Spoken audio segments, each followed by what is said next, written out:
There was once a family living in their village. The man and his wife had 3 daughters. One was married to a carnivorous, cannibal man, somewhere distant, far away from them. After that elder daughter, they had another 2 girls, called Ngap and Nyakuiy. Ngap was a very naughty girl who didn't like to do any work at home. She was, of course, very beautiful. She didn't like to work at anything.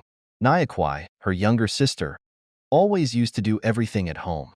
When people go fishing, she would always be the one to go and collect the fishes, helped by her parents, and when the fishes are brought home, before they are cooked, she is always asked to lie down, and they put fishes on her back, and they used to cut them up on her. She was being tortured, ill-treated.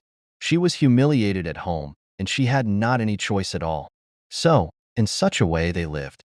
One day, Nyakuiy was asked to go and visit her elder sister who was married to that carnivorous man who lived far away. She started to go, and she reached her sister's house. When she reached there, she stayed for some time, and she didn't want to go home. She got on well. There was no problem at her sister's house, but she had to go home. That carnivorous man, who was her elder sister's husband, was a magician of some kind. When Nyakuiy set out for home, he went ahead of her. He changed himself into a tree with very sweet fruits. "Now, you Nyakuiy, come here. Are you not very hungry? Why don't you come and taste one of these fruits?" he said.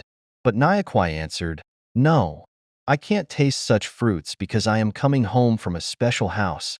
I have eaten enough food. I need nothing else to eat." She left the tree untested. So the carnivorous man also went ahead of her, changed into a very good meal called kobu, with butter and dry fish properly made, and a very good spoon in it. Then the man asked her, "Can you not come and taste? Are you not hungry?" Nyakuiy again answered, "No, I can't taste you. I am coming from a special house. I need nothing else. I have eaten everything I wanted to eat. Up to now I'm not hungry. I don't need you." When she reached home, she told the news to the people and stayed there. Some time later, Ngap, the one loved by her parents, was also sent to go and visit her sister's home. She went. She stayed quite a good time. She was eating everything.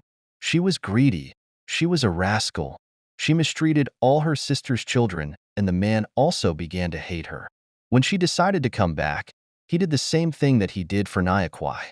He went ahead, changed himself into a fruit tree having very good fruits, and then saying, "Why don't you taste me?" She said, "Yes, I will taste you because I am coming from the home of a horrible cannibal with big brown teeth, eating always dirty things, so I have to taste you." She tasted the fruit and put some into her pocket. Again the same man went ahead of her and changed into a certain good dish, kablia, as we say it. The